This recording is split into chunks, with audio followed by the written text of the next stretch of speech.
PTI और हुकूमत के दरमियान जी आपको पता है महाजराई है, रुकने का नाम नहीं ले रही, रोज कुछ नया आता है ट्विस्ट। अगरचे 8 फरवरी के एहतजाज के हवाले से पीटीआई से ये उम्मीद की जा रही थी कि वो सवाबी जलसे में किसी तहरीक, लॉन्ग मार्च या कम से कम अगले लाएमल का ऐलान करेंगे, लेकिन ऐसा कुछ हुआ नहीं। तकरीरें हुई, बहुत सारी शोला बयानी देखने में आई, लेकिन इन तकरीरों में शोला बयानी के अलावा कुछ नहीं था। अब पीटीआई जो ग्रैंड अपोजिशन अलायंस से उम्मीद वाबस्ता किए हुए है, लेकिन अलायंस में शिरकत के एक दिन बाद ही मौलाना फजल रहमान की वज़ीर आज़म शहबाज शरीफ से भी मुलाकात हुई है। और इस पेशरफ्त के बाद अब ये भी देखना पड़ेगा कि मौलाना साहब इस अलायंस का हिस्सा रहेंगे या फिर हुकूमत पहले की तरह उन्हें राज़ी करने में कामयाब हो जाएगी। दूसरी तरफ जी अदलिया के हवाले से उनकी जो आपसी लड़ाइयाँ हैं वो भी कुछ सामने आ रही हैं। इस्लामाबाद हाई कोर्ट के कुछ जजेस की जानिब से खत सामने आया है जिसमें कहा गया है कि इस्लामाबाद हाई कोर्ट का जो नया चीफ जस्टिस होगा वो किसी दूसरे हाई कोर्ट का जज ना हो, बल्कि उनमें से किसी को चीफ जस्टिस बनाया जाए। ताहम हुकूमत ने आज ही जुडिशल कमीशन का इजलास भी तलब कर रखा है और इस इजलास को बुलवाए जाने के बाद से एतराज़ात मजीद शिद्दत इख्तियार कर चुके हैं। जस्टिस मंसूर अली शाह साहब ने भी खत लिखा है जिसमें इजलास को मौखर करने का मुतालबा किया है, जबकि पीटीआई के जो सेनेटर हैं अली जफर, उन्होंने भी चीफ जस्टिस के नाम खत लिखा और इस इजलास को 26वीं आईनी तरमीम से मुतल्लिक केसेस का फैसला होने तक मौखर करने की दरख्वास्त की है। और गुज़िश्ता रोज़ जी आईनी बेंच के रुकन ने केस के फैसले में इजाफी नोट भी लिखा और जिसमें रेगुलर बेंचेस को ख़बरदार किया कि वो कानून और आइन की तशरीह से मुतल्लिक मामलात में आइन के आर्टिकल 191A के तहत अपने दायरा में रहे, उसको दायरा अख्तियार करें। जस्टिस मोहम्मद अली मज़र साहब ने भी कहा है कि आर्टिकल 184 के मामलात में सिर्फ आइनी बेंच समाअत कर सकता है और किसी रेगुलर बेंच के पास आइनी तशरीह का इख्तियार नहीं है और 26वीं तरमीम को पार्लियामेंट या सुप्रीम कोर्ट का फैसला ही ख़त्म कर सकता है। ये तो हो गया जी अदलिया का मामला, लेकिन दूसरी जानिब आपको पता है मईशत के महाज पे भी कुछ खबरें हैं, वो भी हम आपके साथ शेयर करेंगे। और लेकिन सबसे पहले जो 8 फरवरी को जलसा हुआ तहरीक इंसाफ का, इस पर हम बात कर लेते हैं। हमारे साथ इस वक्त फवाद अहमद साहब मौजूद हैं, सीनियर सहाफ़ी हैं, तज्ज़ियाकार हैं, उनको खुश आमदीद कहते हैं। अस्सलाम वालेकुम जी, बहुत शुक्रिया। कैसे हैं आप? खैरियत से? जी अल्लाह का शुक्र है, आप ठीक हैं? मैं बिल्कुल ठीक, थैंक यू वेरी मच। बहुत शुक्रिया आपके वक्त का कि आपने मेरे प्रोग्राम में वक्त दिया। अच्छा जी फवाद साहब, सबसे पहले तो हम इस जलसे की बात कर लेते हैं। बड़ी बात हो रही थी इस हवाले से, तहरीक इंसाफ कह रही थी कि इजाज़त मिले ना मिले जलसा तो होगा, हुआ भी। कैसा हुआ जलसा आपके ख्याल में? जलसा अगर आप अरमला केपीके की सियासत को देखें तो केपीके में इस तरह के जलसे मामूल हैं। सिर्फ पाकिस्तान तहरीक इंसाफ नहीं बल्कि वहाँ जो भी पार्टी होती है, चाहे जमात इस्लामी हो, एएनपी हो या इवन पीपल्स पार्टी कुछ इलाकों के अंदर इतने बड़े और इस तरह के ही जलसे करती है, तो उस जलसे के अंदर गैर मामूली कुछ नहीं था।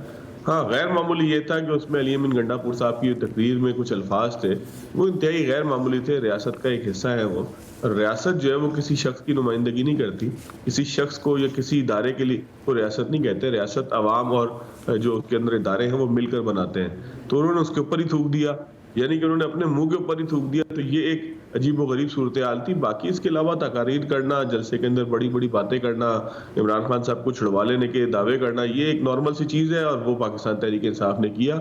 हाँ, एक चीज़ खुशाइंद है कि पाकिस्तान तहरीक इंसाफ ने 8 फरवरी को 26 नवंबर बनाने से गुरेज किया, यानी कि उस मौके के ऊपर कोई बहुत बड़ा ऐसा एहतजाज करने से गुरेज किया कि जिसमें रिटेलिएशन पैदा हो या जिसके रद्द-ए-अमल के तौर पर उनको भी नुकसान पहुंचे। और फिर रियासत में आपको पता ही है यहाँ पे ट्राई नेशन सीरीज चल रही है, चैंपियंस ट्रॉफी बिल्कुल करीब आ रही है। बिल्कुल वैसे ही मामला है कि जैसे एससीओ के मौके के ऊपर पाकिस्तान तहरीक इंसाफ एहतजाज करना चाहती थी, जिस तरीके से 2014 में चाइनीज सदर की आमद के मौके पर पाकिस्तान तहरीक इंसाफ एहतजाज करना चाहती थी, तो उन्होंने इस दफा समझदारी का मुजाहरा किया है। एक सवाबी का जलसा उन्होंने किया, अच्छी बात है। रैलियां निकाली उन्होंने छोटी छोटी जगहों पे, अच्छी बात है। ये उनका आईनी कानूनी जो भी आप हक समझते हैं इस मुल्क के अंदर किसी का हो सकता है, वो उनका हक है।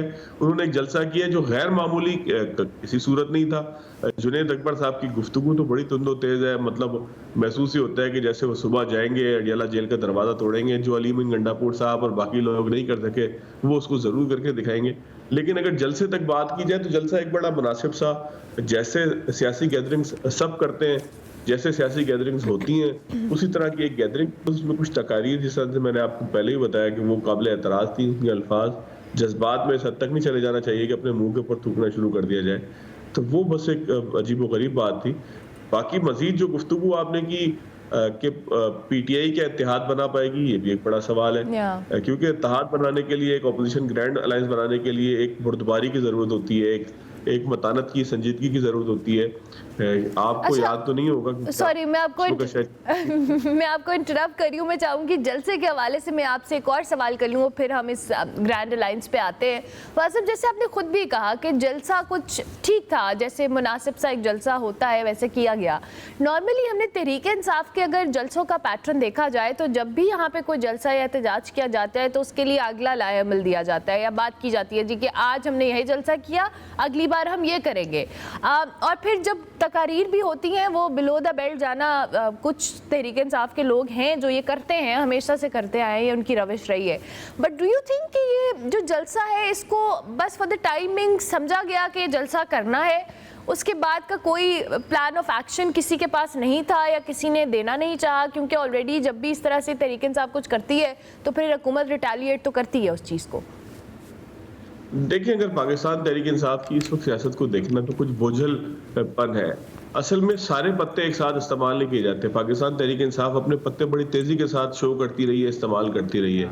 यानी कि उन्होंने 26 नवंबर को कहा लास्ट कॉल है। भाई आप लास्ट कॉल ना कहते, आप ये कहते दरमियानी कॉल है, बीच की कॉल है, तो आपके पास लास्ट कॉल की गुंजाइश होती। जब आप तमाम ऑप्शंस तेजी के साथ इस्तेमाल कर दें, एक ही दफा में इस्तेमाल कर दें, तो फिर आहिस्ता आहिस्ता फिर ये होता है कि आपकी तहरीक बोझल होना शुरू हो जाती है, उसके अंदर जान निकलना शुरू हो जाती है, लोग आपकी बात पे यकीन करना छोड़ देते हैं, कारकुनान को पता लग जाता है आपने करना कुछ है नहीं।